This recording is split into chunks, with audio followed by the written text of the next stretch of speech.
প্রাচীন বাংলার গৌড় সাম্রাজ্যের গৌড় সম্রাট ছিলেন শশাঙ্ক। চলুন বন্ধুরা, আজকে জেনে নেওয়া যাক গৌড় সম্রাট শশাঙ্কর জীবন এবং তার শশাঙ্ক নামটি কিভাবে এসেছিল বা কিভাবে সৃষ্টি হয়েছিল। আমি আছি Raju, welcome to the my channel the world. চলুন বন্ধুরা, আজকের ভিডিও শুরু করা যাক।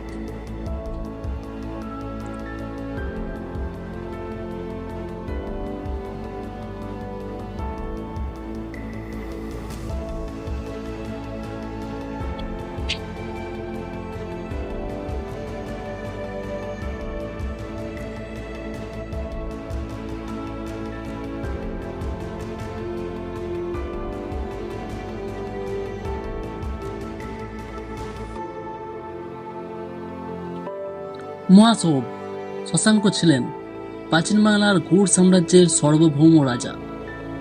গৌড় সাম্রাজ্যের সার্বভৌম নিপত্তি ও বাংলা অঞ্চলে একীভূত রাষ্ট্রের প্রথম স্বাধীন রাজা। তিনি বাংলার বিভিন্ন ক্ষুদ্র ক্ষুদ্র জনপদকে একত্র করে সুবিশাল গৌড় রাজ্য গড়ে তোলেন। খ্রিস্টীয় সপ্তম শতাব্দীতে তিনি রাজত্ব শুরু করেন বলে ধারণা করা হয়। ঐতিহাসিকদের মতে তিনি 593 থেকে 625 খ্রিস্টাব্দের মধ্যে রাজত্ব করেন। তার সিংহাসনে আরোহণের দিন থেকেই গণনা শুরু হয় বাংলা অশ্বপঞ্জি বা বঙ্গাব্দ। তার রাজধানীর নাম ছিল কর্ণসুবর্ণ বা কানসোনা।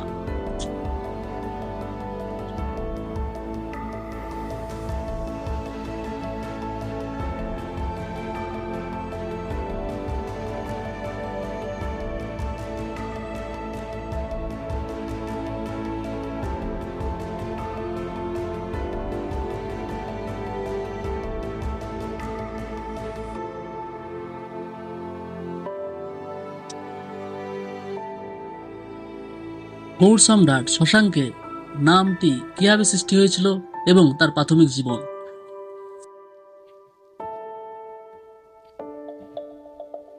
শশাঙ্ক বা শশাঙ্কদেব নামটি সংস্কৃত থেকে এসেছে, যা চাঁদের আরেকটি নাম।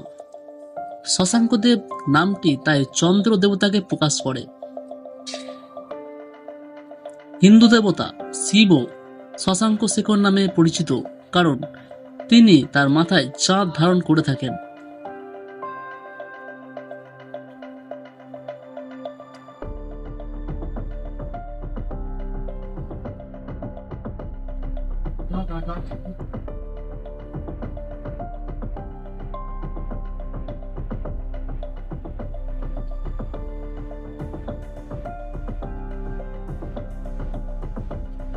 চীনা সন্ন্যাসী জুয়ান জাং এর লেখায় তাকে সে সাং কিয়া বলে উল্লেখ করা হয়েছে। তাকে শশাঙ্ক নরেন্দ্রগুপ্ত বলে বলা হয়, যা প্রাথমিকভাবে দাবি করে যে তিনি পরবর্তী গুপ্তদের বংশধর ছিলেন। মগধের সিংহাসন রাজবংশের ইতিহাসে শশাঙ্ক এবং সোম নামগুলি পরস্পর পরিবর্তনযোগ্যভাবে ব্যবহৃত হয়েছে।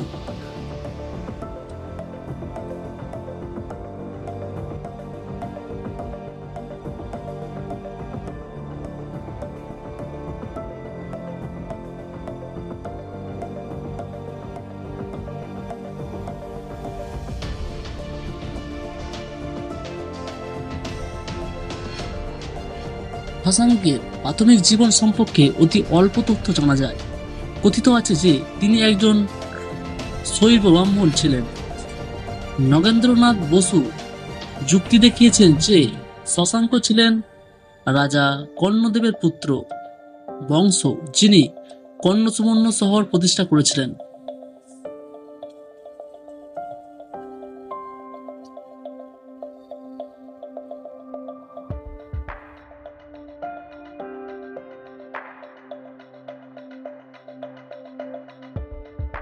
বাংলার ইতিহাসে তিনি বিশিষ্ট স্থান দখল করে আছেন।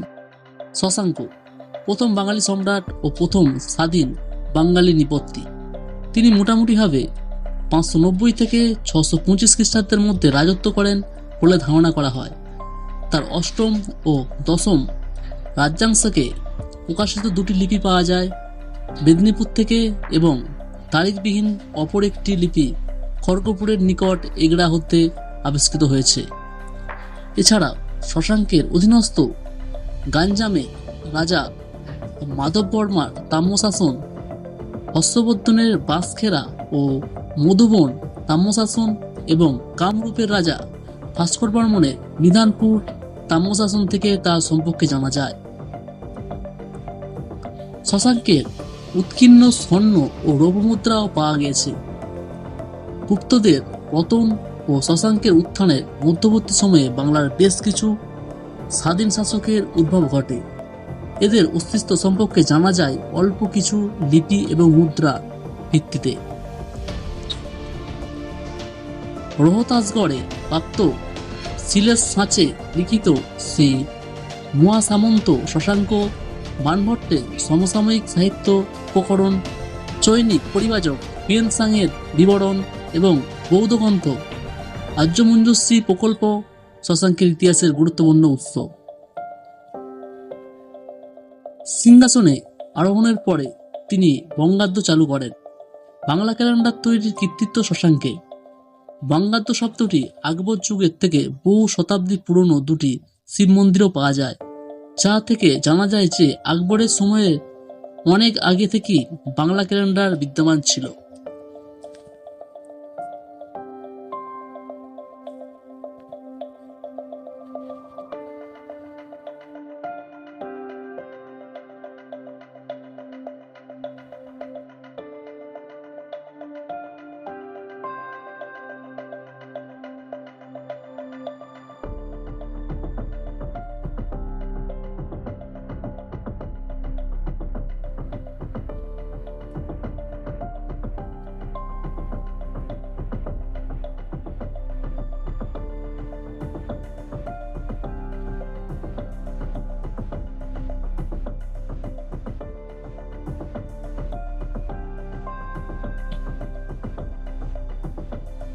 ভিডিওটি যদি আপনাদের ভালো লেগে থাকে একটি লাইক করবেন,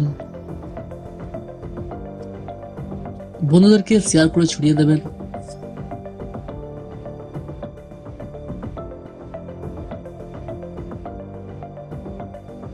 আর এই ধরনের ভিডিও পেতে দ্য ওয়াল চ্যানেলকে সাবস্ক্রাইব করবেন।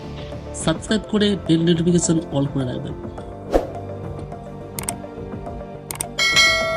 ভিডিওটি কেমন হয়েছে কমেন্ট বক্সে লিখে অবশ্যই জানাবেন। ভালো থাকবেন, সুস্থ থাকবেন, সাবধানে থাকবেন। ভিডিওটি প্রথম থেকে শেষ পর্যন্ত দেখার জন্য আপনাকে অসংখ্য ধন্যবাদ। আপনার দিনটি শুভ হোক।